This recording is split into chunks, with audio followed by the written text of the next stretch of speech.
mungkin melihat kasus kisruh donasi Agus dan Teh Novi, seperti apa Pak melihatnya? Baik, terima kasih. Assalamualaikum warahmatullahi wabarakatuh. Salam sejahtera, selamat malam untuk kita semua. Jadi begini ya, untuk rekan-rekan media, sejarah intens nih. Ini mungkin sudah beberapa waktu yang lalu saya sudah sampaikan juga. Kalau kita melihat peristiwa yang terjadi ya, kekisruhan yang terjadi antara pihak Novi Pratiwi dengan Agus Salim ya, ini berawal daripada adanya penyiraman air keras terhadap Agus Salim. Tergeraklah hati daripada Novi Pratiwi untuk mengumpulkan donasi-donasinya. Nah, kita lihat dulu di situ konstruksinya. Kena rasa kemanusiaan dilakukanlah itu. Nggak cukup kan, dia menggunakan Denny Sumargo.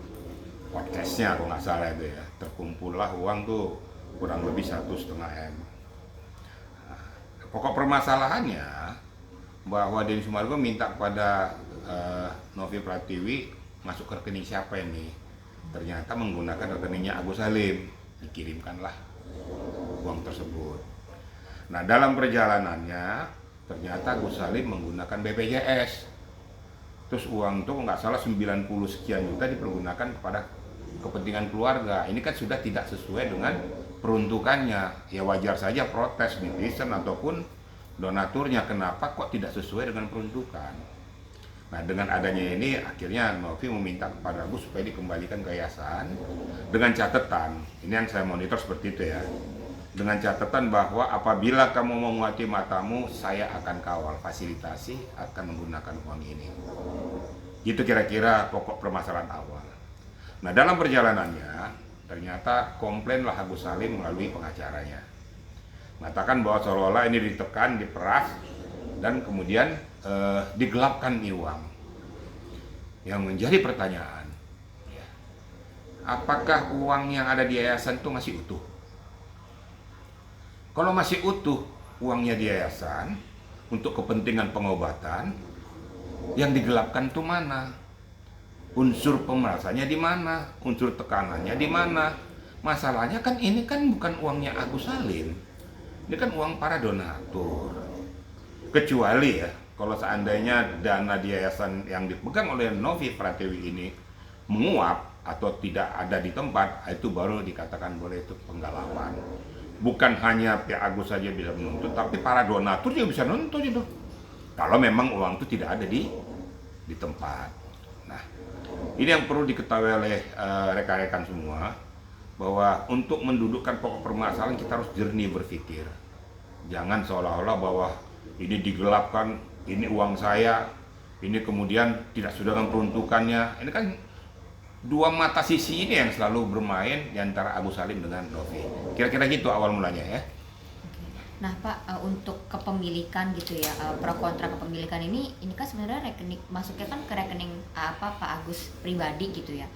Tapi berhak nggak untuk para donatur ini minta pertanggungjawaban ke Teh Novi sendiri, karena kan udah terlanjur masuk di Pak Agus gitu. Gimana kalau menurut Bapak? Berhak. Nah, justru mangkal itu karena para donatur merasa fasilitatornya adalah Novi Pratiwi. Ini harus dicatat dulu nih ya. Kemudian di dalam perjalanannya para donatur mendengar, memonitor bahwa uang ini tidak sesuai dengan peruntukannya, telah sampai ke Agus Salim. Maka saya katakan tadi ada beberapa puluh juta yang disimpangkan tidak sesuai dengan peruntukan. Ya mungkin merasa pertanggungjawaban daripada Novi Pratiwi ini diminta dikembalikan ke yayasan dengan catatan tadi yang saya sampaikan tadi, harus bisa dipertanggungjawabkan uang dari para donatur itu memang utuh ada di tempat. Nah, sekarang pertanyaan dari donatur, kamu lakukan nggak peruntukannya? Kecuali kalau pihak Agus Salim mau mengikuti apa yang dikatakan Novi, melakukan pengobatan sampai purna ya. Kalau ada sisanya, tentunya Novi akan wajib bertanya kepada donatur, ini uang ini mau kemana? Kalau memang persetujuan donatur untuk membantu kehidupan Agus Salim, why not? Tapi tentunya persetujuan para donatur, tidak bisa Novi Pratiwi bertindak sendiri. Tidak bisa juga pihak Agus Salim memaksakan kehendaknya karena itu bukan uang dia. Itu kan tali kasih daripada orang-orang yang peduli tentang kemanusiaan. Kira-kira gitu ya. kalau pada akhirnya Pak Agus melaporkan Teh Novi atas pemerasan, gimana menurut Bapak? Misalnya memenuhi unsur nggak nih? Karena kan dari keluarga Agus sendiri merasa sejauh itu ya, sejauh itu di pressure gitu untuk mengembalikan uang, merasa untuk diminta untuk mengembalikan, seperti apa? Nah Pak? sekarang begini, unsur pemerasannya di mana? Saya punya uang, kalau saya dipaksa oleh orang lain itu pemerasan, ini kan bukan uang dia, kan uang daripada donatur. Jadi harus kita bisa konstruksikan tuh, diperas bagaimana. Memang ya Novi merasa bertanggung jawab. Saya tidak membela siapa-siapa ya. Nah, Agus Salim juga tidak bisa mengatakan pemerasan tekanan-tekanan apa. Oh bukan uang dia kok, justru fasilitatornya Novi. Saya juga nggak kenal siapa Novi itu ya. Tapi saya harus luruskan konstruksi hukum. Nah apabila nanti dalam perjalanan saya katakan tadi ada digelapan, nah, Novi bisa dikenakan melakukan penggelapan terhadap uang yang harus diperuntukkan kepada Agus. Maka saya jelaskan di awal tadi seperti itu. Itu konstruksi hukumnya. Nanti tentunya dari penyidik akan menilai, menganalisis laporan daripada pihak Agus Salim. Benar nggak konstruksinya? Aliran daripada uang ini ada nggak di Novinya? Kalau nggak ada ya Novi bisa dikenakan menggelapkan uang itu. Tapi kalau ada dan ada kesepakatan antara Novi dengan Agus Salim, ayo kita berobat karena itu peruntukannya. Kalau seandainya tidak mau pihak Agus Salim itu, Novi berkewajiban untuk mengembalikan kepada donatur. Karena kan ini kan miliknya donatur, bukan miliknya Novi, bukan miliknya Agus Salim. Ya kalau memang tidak mau dia menerima untuk dibawa berobat, ya sudah kembalikan kepada donatur sesuai dengan jumlah yang sudah diterima oleh Novi. Kira-kira begitu, ya. Oke, tapi kalau secara undang-undang ini kan memang di bawah yayasan, artinya ada pertanggungjawaban. Berarti tidak masalah dan gak apa-apa ya Pak kalau para donatur ini meminta uangnya dikembalikan lagi itu? Oh nggak masalah. Justru itu tadi saya katakan, donatur mempunyai hak untuk meminta pertanggungjawaban, kembalikan aja kepada donatur. Karena ternyata terjadi kekisruan di dalam aliran dana tersebut kepada objek, yaitu Agus Salim. Ternyata dari objek sendiri tidak sesuai dengan konstruksinya. Ya kalau gitu kembalikan aja uang kami. Nah, Novi mempunyai kewajiban untuk mengembalikan kepada para donatur. Kan ada tuh dari transferan kah, apa dari yang langsung diberikan melalui kwitansi, ya kembalikan saja. Karena ini bukan miliknya Novi.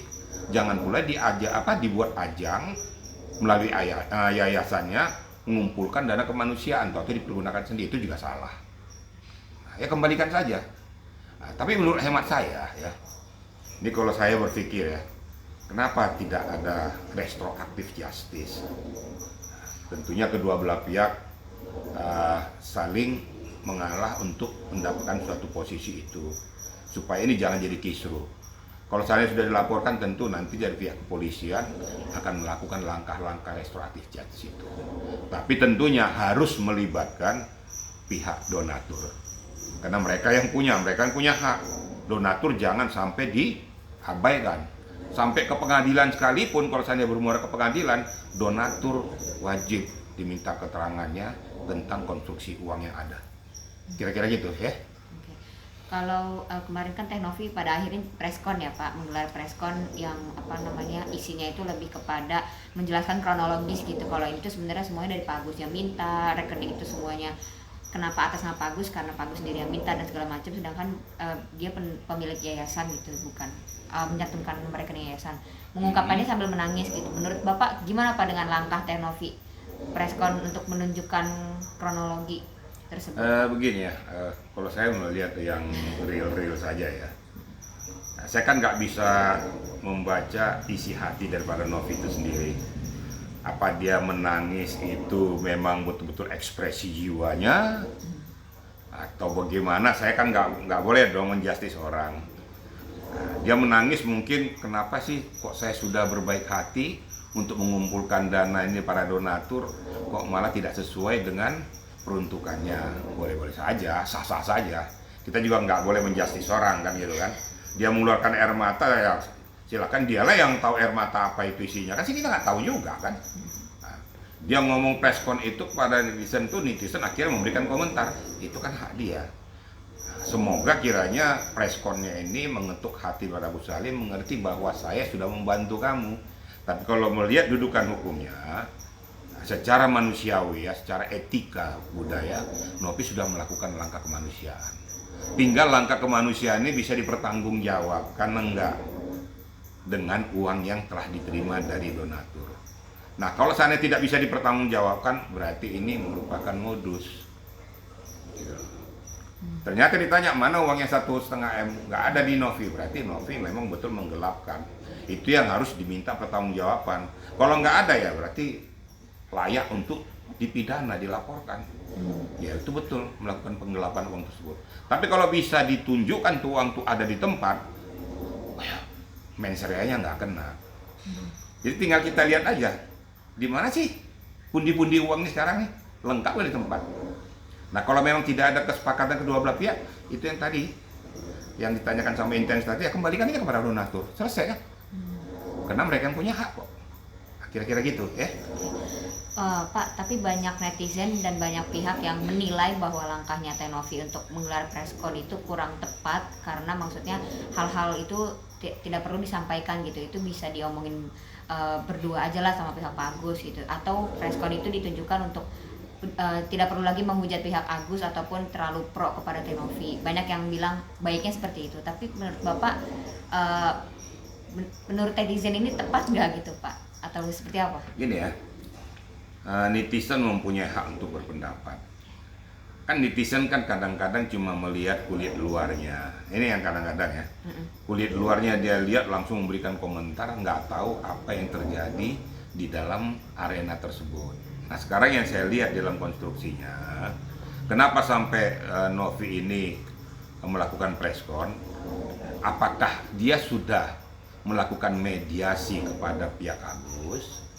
Nah, pada saat melakukan mediasi, adakah tanggapan positif dari pihak Agus? Nah, kalau seandainya ada tanggapan dari pihak Agus yang saya katakan tadi itu, restoratif justice diselesaikan secara kekeluargaan, yang melibatkan tentunya para donatur. Jadi Novi sekarang posisi ini tidak boleh lagi mengambil langkah-langkah tanpa melibatkan donatur. Harus melibatkan donatur, sehingga tahu peruntukannya kemana. Agus nggak boleh memaksakan kalau tidak sesuai dengan peruntukan, karena topik pertama adalah untuk mengobati mata. Nah, kalau disimpangkan atau dipergunakan kepada fons yang lain, berarti tidak sesuai dengan peruntukan. Nah, saya nggak mau bela dua-duanya, mana yang benar-benar, mana yang salah. Nah, kalau seandainya sudah ada mediasi kayak gini kedua belah pihak, ternyata tidak menemukan titik temu, ya wajar-wajar saja dia preskon. Menginformasikan, dia kan berhak dong bela diri dia. Saya sudah melakukan langkah-langkah bijak, ternyata tidak mendapatkan, sangat disayangkan. Itu menurut Novi Pratiwi, kan gitu. Makanya kita lihat dulu konstruksi permasalahan antara kedua belah pihak. Kalau memang sudah ada kesepakatan, ngapain harus preskon?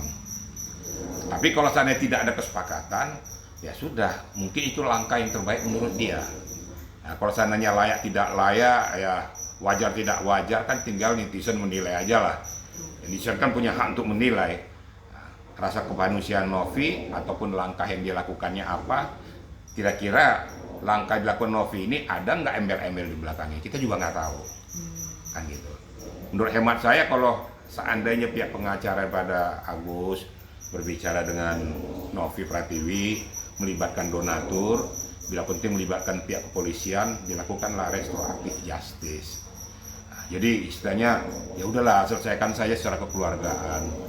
Ya mudah-mudahan dengan cara itu, toh uang kan sudah ada, kenapa nggak disalurkan saja ke pihak penguatan? Kalau ada sisa daripada uang tersebut, ya tanyakan saja kepada donatur, bisa nggak kira-kira uang ini diserahkan kepada pihak keluarga Agus untuk membantu kehidupan sehari-hari, karena dia sudah cacat fisik, nah, bekerja juga susah, ya dikasihkan lah. Kalau bilang donatur, ya serahkan saja lah, sudah kami ikhlas semua, ya serahkan lah, bukan uang Novi kok.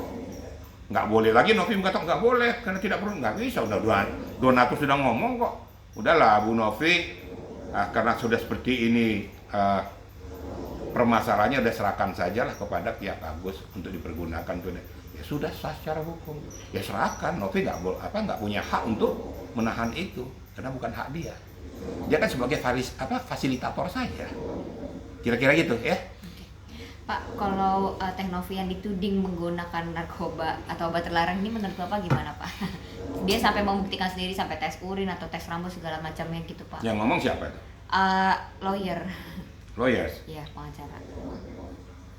Si apa?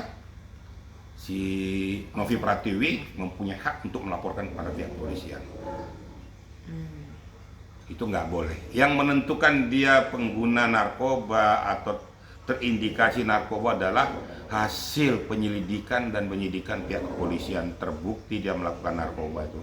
Tapi kalau orang lain menjustis langsung, kamu penggunaan narkoba, dasarmu apa? Kau kan bukan kepolisian. Kenapa kau menjustis orang? Nggak boleh. Saya luruskan masalah. Novi punya hak untuk melaporkan itu. Nah, masalah seandainya dia mengatakan bahwa si Novi pengguna narkoba, nggak boleh menggunakan apa? Voice kepada yang bersangkutan. Laporkan saja ke kepolisian. Pak, ini terindikasi orang ini pengguna narkoba, Pak. Mohon supaya diteliti. Apa? Ada bukti-buktinya nggak? Ini Pak, saya buktikan di tempat ini dia menggunakan ini.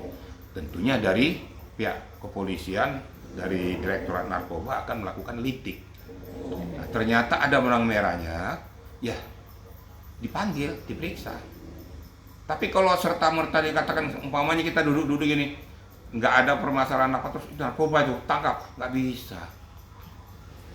Kita negara hukum, nggak boleh menjustis orang sebelum ada bukti permulaan yang cukup. Nah, ya.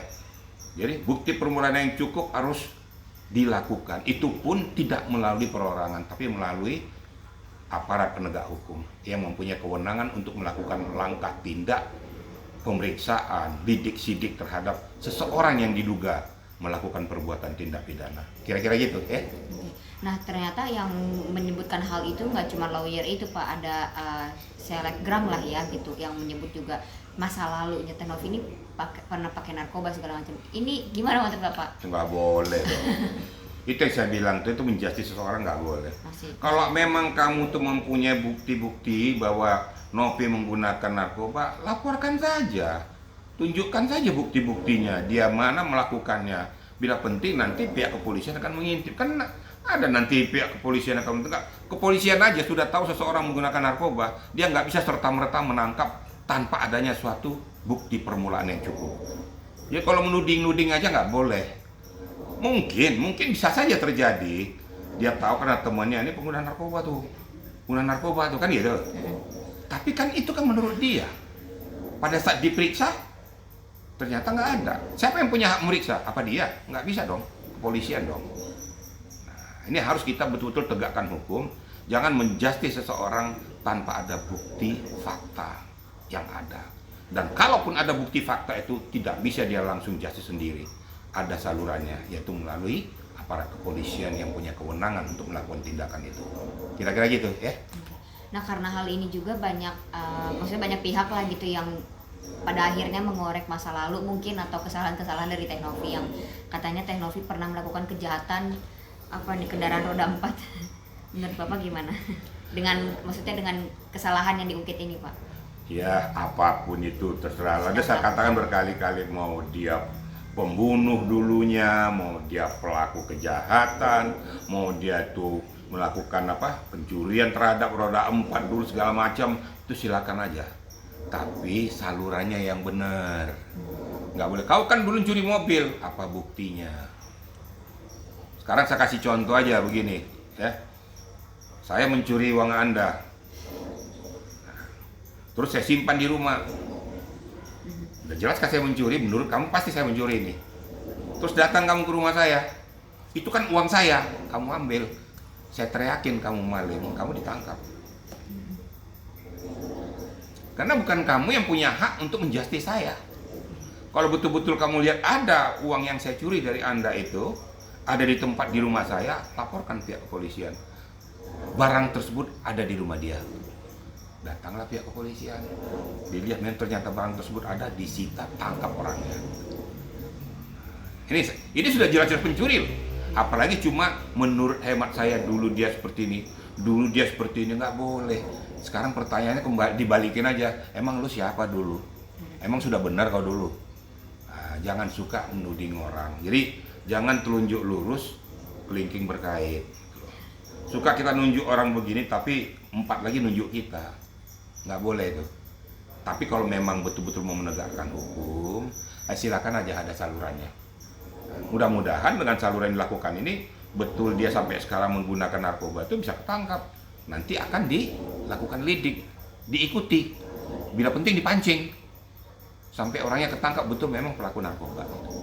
Kira-kira gitu ya. Ini Pak, pihak pengacara dari Pak Agus sendiri, si Bang Farhad ini kan sempat nyebut katanya nggak mau berteman lah gitu sama pengacara-pengacara pendukung Teh Novi. Nah, sesama advokat ini kalau menurut Bapak gimana Pak dengan pendapat-pendapat seperti itu Pak? Itu Adinda aku itu ya mungkin emosional aja lah gitu. Saya kan kenal dengan adik saya Farhad Abbas. Ya kita sesama pengacara kan mempunyai hak satu sama lain. Kadang-kadang kita berada di pihak lawan, kadang-kadang sama-sama berteman kan gitu. Ya sudah, saya kalau itu menurut saya kena luapan emosional saja lah. Saya tahu kok siapa Farhad Abbas kok. Itu adik saya kok. Saya tahu pasti. Itu jangan terlalu diambil hati lah. Ya, mungkin karena luapannya itu melakukan tindakan itu, mungkin kena saking keselnya. Tapi saya yakin pada saat dia sudah di rumah, masa sih sama lawyer mau bermusuhan sih? Sama-sama cari makannya di ranah hukum kok. Emang suatu ketika dia nggak membela orang yang salah juga? Membela orang yang salah juga. Nggak selamanya lawyers itu membela yang benar. Cuma yang dibela itu bukan kesalahannya. Yang dibela itu adalah hak-haknya. Katakan dia pembunuh. Kita bela pembunuh ini, tapi yang kita bela bukan pembunuhannya. Hak-hak si pembunuh ini yang kita bela. Gitu loh. Jadi jangan pengacara itu merasa membela yang benar aja, nggak membela yang salah juga. Tapi tentu ya saya katakan, dia pembunuh jangan kita bela dia supaya jangan, kau memang tidak pembunuh, nggak boleh. Hak-haknya yang dibela. Ya, kalau kita sesama pengacara biasa lah itu. Nah, saya sebagai seorang seniornya, ya, saya kenal pasti dengan siapa Farhad Abbas itu. Ya saya anggap, saya kan kenal pasti. Ya itu luapan emosi aja tuh. Saya yakin Farhad itu orang baik sebenarnya.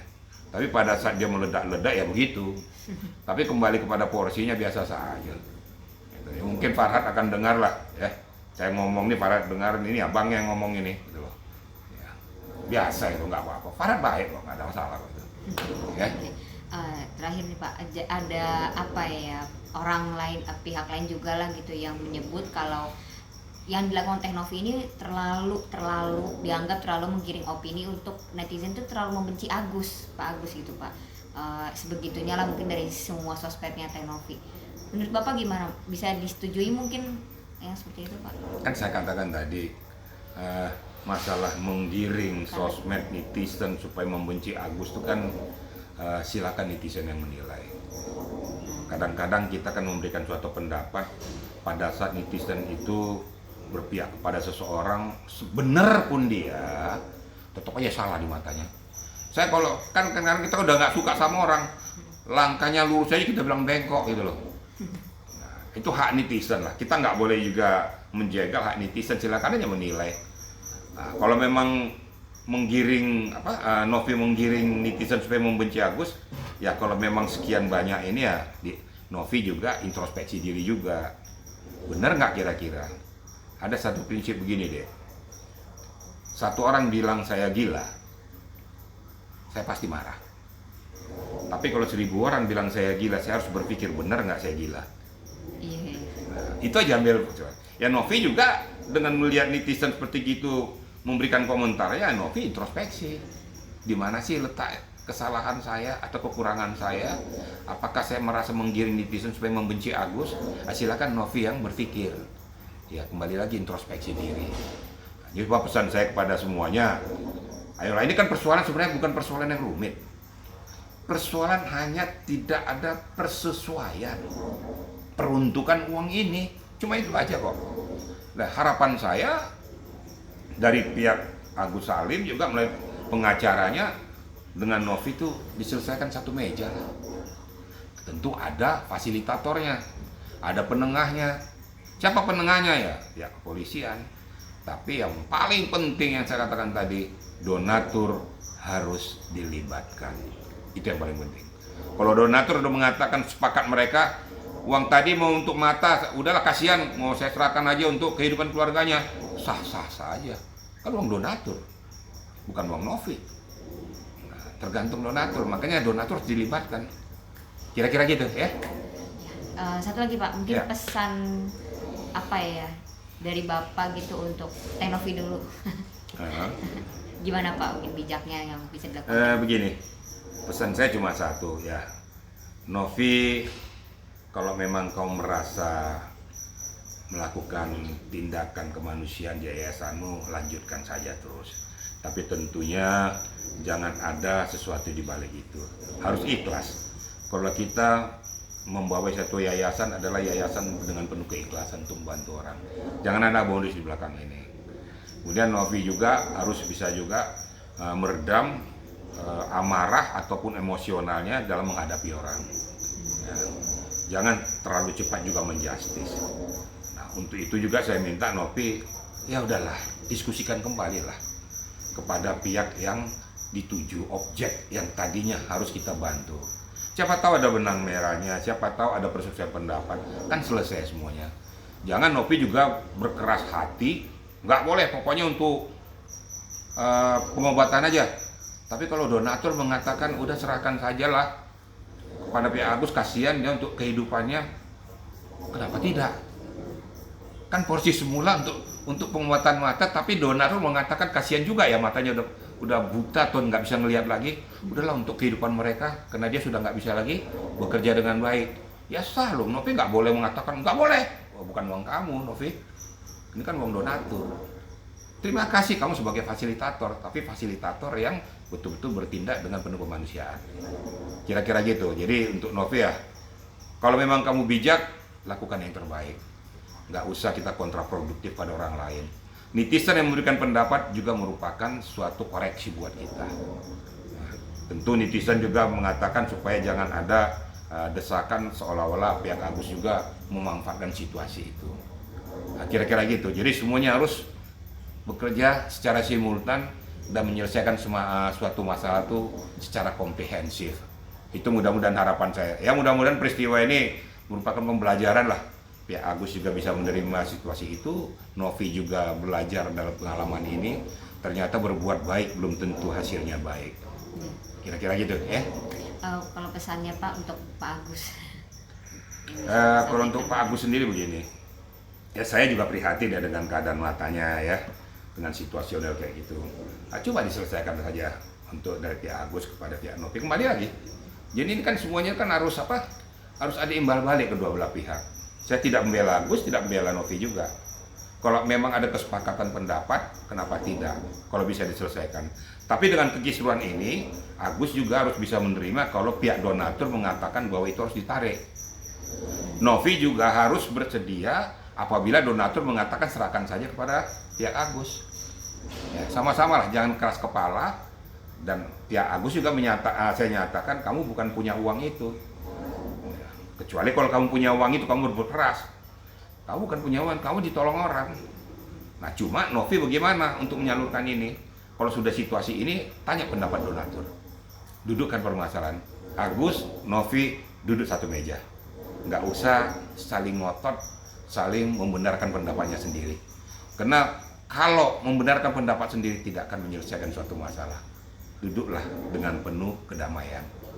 Tentunya saya berharap masyarakat juga, netizen juga membantu posisi ini sehingga selesai permasalahannya.